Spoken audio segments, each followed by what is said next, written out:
My beautiful poetry listeners, filet mignon here from Medium Rare Poetry, and we're getting right down to the end of the presidential campaign for the United States of America. I'm recording this on Saturday afternoon, the election is this coming Tuesday, so hopefully you'll be spared of any more poetry relating to DJT.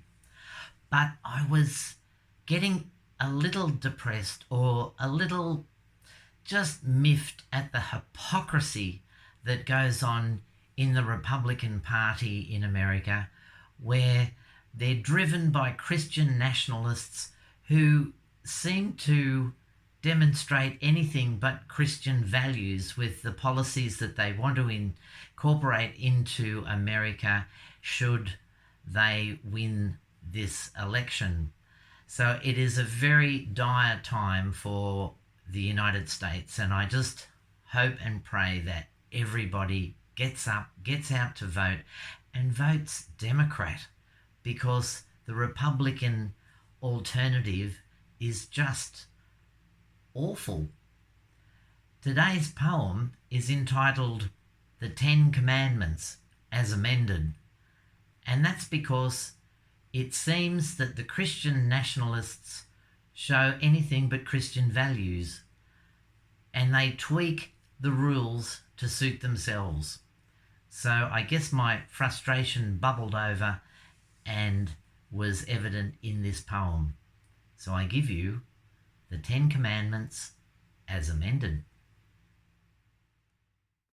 The Ten Commandments as amended by filet mignon. Republicans would have you think they stand on higher ground. One nation under God has made their moral fibre sound. As such, they like to export all their values to the world. Just look at us, we'll have you round our noble finger curled. But take their constitution, written naught to be upended, until their clever lawyers schemed so it could be amended. So too the Ten Commandments have been tweaked to suit their needs. The fertile grounds for living are now interwoven weeds. I am the Lord your God, regardless of your race or creed. One overwhelming source of love is all your spirit needs. We all have different points of view when God is thus defined. One source, one force, the basis to uplift a sad mankind. Have no gods before me, lest you give the right the nod. Republican religions hijacked ownership of God. They peddle retribution so you won't be led astray. They place themselves above your God, their law the only way. Don't deify false idols. All that glitters is not gold. The bloated Trump will suck you dry, then leave you in the cold. The orange tan, the sculpted hair, the lies that draw you in.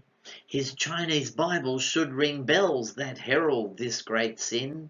And J.D. Vance is lurking, for the crown is in his sights. The farty pants and smarty pants would be the nation's blight. The faceless puppeteers control this pair to have their way. Beware the Templar Knight, and worse, the cunning Opus Dei. Thou shalt not take his name in vain, or swap it out for Trump. This blasphemy is ugly when applied to this great lump. The hypnotized rebellion echoes Nazis in the main. MAGA is the code to make America German again? Financiers defend their faith by slipping odd donations to mega-church tax havens as their influence foundations. They justify their sacrilege, the love of money just, by printing on their currency their oath, "In God we trust." Keep the Sabbath holy gives you pause to self-reflect, and honour all your blessings so your life exudes respect. Well, that was once the precept for a simple way of life, a day of rest to love your God and pacify your strife. The rules were bent to sanctify the sprawling shopping malls, distraction in abundance, and ignore the faithful's calls. With non-stop sport on TV, home delivered for a charge, consumerism did consume the Sabbath's gist at large. Honour both your parents, as without them you are dust. To them be reverential. Don't you know you're born from lust? Remember it's a struggle for a family to survive. Demands are ever daunting just to keep your breed alive. But selfish generations disregard the family bond. Social recognition is a race to getting conned. But parents can be patient, as they've trod your road before. They'll always be supportive, for in time you're bound to fall. Thou shalt not kill. Straightforward, there could be no other way, unless you have a licence issued by the NRA. Weapons are the basis of your military might. Killing can be sanctioned when you get into a fight. And freedom lies within your hands to own a shiny gun, for you are hunters, brave and true. Besides, it's only fun. To stalk with warlike weapons is a stretch that's gone too far. One shot creates a mangled mess. Your trophy in a jar?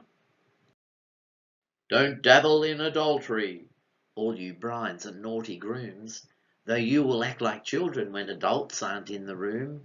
Your childish politicians put your toddlers' stunts to shame, full of false bravado up until they're found to blame. Hypocrisy is rampant all throughout the ruling class, the covert club that masks their greed, a veiled veneer of farce. For while they try to tell you of their honest motivations, self-service is adultery that will undermine your nation. Thou shalt not steal, a warning aimed to leave my stuff alone. Your sticky fingers are a sin for which you must atone. And scammers roam the internet to fleece the honest Joe. Distorted moral compass guides a muddy road to hoe. Thou shalt not bear false witness means you mustn't tell a lie, for truth will lift your spirit, elevating humankind. Apparently, there is a clause exempting the elite.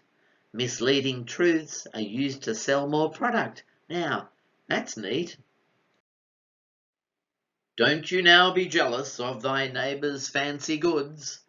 The Jones are bogus symbols of a wealthy neighbourhood. For wealth lies in your conscience when you give more than receive, and jealousy will cut you down and you will be deceived. These modest 10 commandments don't need legalised amendments, for they're the simple tenets broken wisely into segments. And if some alterations helped your scruples to survive, beware the new commandments, Project 2025. Well, I had my say. It's just that we can't let hypocrisy win. It's not only America where this is going on, but in political leaders around the world. And I just wish that honesty and truth and justice can prevail in a new world, one that will be full of joy and happiness. And the only way you'll get that in America is to vote Democrat. Anyway, I hope this poem gave you food for thought, and I trust everyone will do the right thing for America's future. Thanks so much for listening, and please like, share and subscribe, and I will see you next time on a much brighter note. Bye bye for now.